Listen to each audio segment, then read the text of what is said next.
Hey folks, Alex here, 9 to 5 to Freedom. Today's video, I'm going to talk about 5 lies that they tell you about dividend investing. I've been investing into dividends for the past 7 months. I've been tracking my journey, and really I'm looking to learn myself, build a portfolio that will be sturdy and able to replace my 9 to 5 income. Dividend investing is just a portion of my portfolio. I do real estate and I have long-term investments into like S&P 500 and safe investments as such. But I really like dividends, and it's just really nice to see those weekly and monthly payouts. So I really got interested in it, and ever since I got into this world, I've picked up the 5 most common lies that have been told to me, and I wanted to expose them once and for all. So buckle up, let's get through it. First, before we get into that, huge shout out to all the new subscribers. We're over 2,100 subscribers. People are engaging, leaving comments. So glad to see all of that. Okay, let's talk about what are the 5 lies. I tried to make it a little interesting, so we'll reveal one at a time. The first one, which is probably the one that irks me the most, and that is that NAV erosion does not exist. Ever since I got into this world, I've come across numerous people that kept saying that NAV erosion doesn't exist. What is NAV erosion?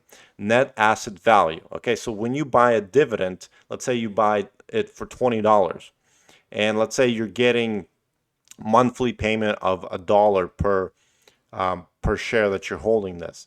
And as time goes by, let's say a month passes, well, your NAV, which is $20, and you got your dividend, which is $1. Well, now your NAV is $19 and it doesn't recover. So you got the $1 in your pocket, but you lost the value of your stock. And then another month goes by, and you get another dollar, and now you're down to $18. And that is what we call NAV erosion. Now, there's countless of people out there who say NAV erosion doesn't matter. Well, it really matters, because really what you want to look at, you want to get the dividend, but you also want to contain the value of the shares of the dividends, because if you're getting a dividend and it doesn't recover the dividend, you're just getting your own money back, and basically you're just spinning your wheel. Let's say you build a portfolio of these high yield dividends, and let's say you spend $100,000 on this portfolio, and let's say you made $30,000 over the course of the year, but at the end of the year, now your portfolio is only worth $70,000. Well, you just had an NAV erosion of $30,000. So the $30,000 that you got in dividends, you lost in the NAV. So what did you make throughout the whole year? You made zero. Okay, you made zero, and now you have to pay taxes on it. You have to pay the fund managers who ran these funds. Oftentimes they're over 1%. So you're really not really making anything. And there's lots of people out there who don't understand that NAV really, really matters. So when I'm looking and analyzing funds, I want to make sure that I'm the entry point that I have here. Okay, how much did I buy it for? How long I'm holding it for? How much I made in dividends? And what is the value if I'm looking to sell? And then I do the math to see what I truly made. So NAV erosion does exist, and there's lots of examples of it. One of the ones that I talk about is Ulti. When I got into this world beginning of the year, I saw many folks are buying into Ulti, and I didn't understand, because the NAV continued to drop. And these folks were kind of fooling themselves, okay? Now, I got into Ulti personally myself just a couple weeks ago, okay? And right now it's flattened out. So, I mean, it's still risky. It could go down, but at least I'm not seeing this pattern of NAV erosion, of basically the fund overpaying you. So we'll see how it plays out. Ulti did come down, side note, today 1.28%, but I think the whole market's been down. Okay, so that is the first lie. Now let's talk about the second lie. And this one I see a lot also on a lot of YouTubers. They always flash their calculated income. And maybe I was guilty of that in the beginning as well. Because if you go to your broker actually will tell you your calculated income based on dividends that you're getting. Now, as you know, for a lot of these funds, because of NAV erosion, because of the fluctuations in the market, your calculated income doesn't really mean anything until the year is over and you assess what you actually made. If the value of your stocks eroded by 50%, and you've made money in dividends, well, you actually lost money as well. So I've seen lots of folks flashing that. They'll flash something like, "Oh, I'm making $700,000 a year," or there was a YouTuber who had like monthly clubs, like the $50,000 a month or $60,000 a month. And what's the problem with this, right? So if you're serious about all of this, let's say you build a portfolio to replace your income. Let's say you make, I don't know, $75,000 a year, and you build a portfolio that would pay you $75,000 a year, and you don't test it for a year, you don't test it for 2 years, and you think that the calculated value, what you're getting in dividends, is going to be that $75,000 that you need to live. Well, if you quit your job and you start living off these dividends, you might be in for a surprise at the end of the year when the value of your portfolio reduces and the amount of dividends are paid are reduced. And that's a side note. As the value of the share reduces, so does the dividend.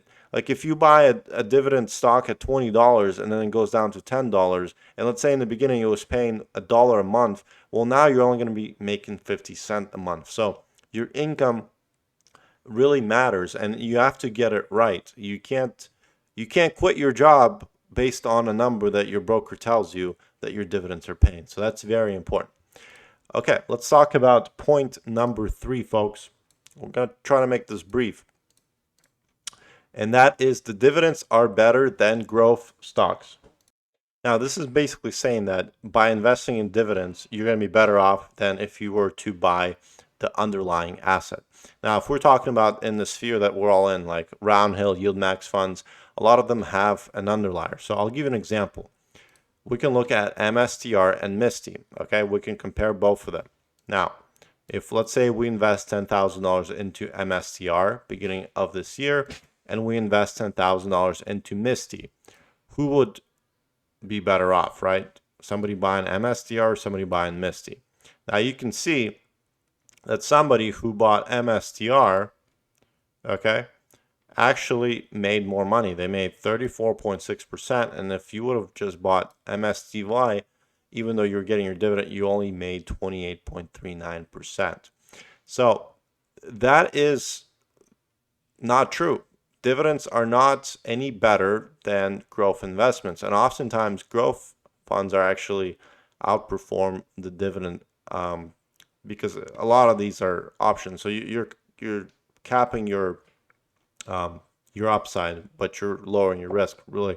And if you're somebody who's young, like you're in your, I don't know, 20s, 30s, and you're looking to build a nice nest egg, using something like dividends where you're going to be paid, where you're going to be charged taxes every year by taking those dividends, in a way, it's not really beneficial for you. Now, if you're somebody who's looking to retire, who's getting close to that retirement age, or if they're financially stable, then yes, I think dividends make a lot of sense because you're retaining the shares as long as you're in some very good funds and you're just able to receive those distributions. So I can't really say one is better than the other. I think they both have their place, and even having a nice blend of both would be a good idea as well.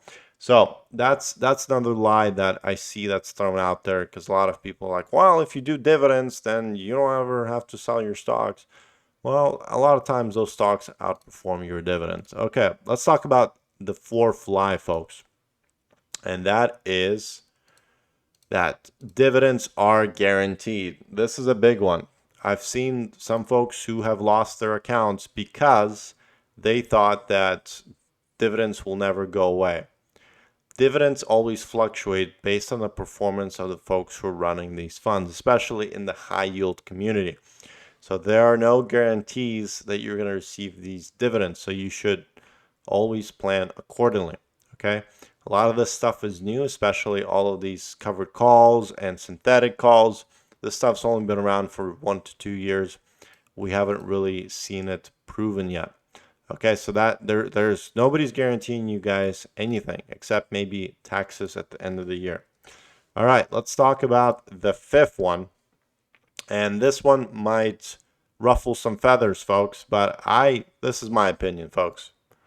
And that is, the lie is you should buy my course / e-guide. A lot of folks selling courses and e-guides on how to invest in dividends. Folks, there's lots of free information out there. It's not rocket science. Save that $200, $500 e-guide that you're going to spend money on, and instead buy some dividends. Get your feet wet and learn from everybody who's willing to give you information for free.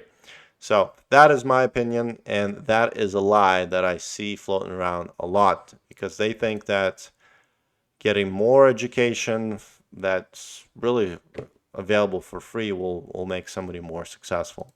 So that is the 5 lies that I see in the dividend community, and I wanted to make a video on it today. So if you like this, let me know if there's other lies that you've discovered on your own. If you disagree with any of this, please leave a comment, and appreciate all the engagement, folks. So thank you, have a great day, and we'll see you on the next video.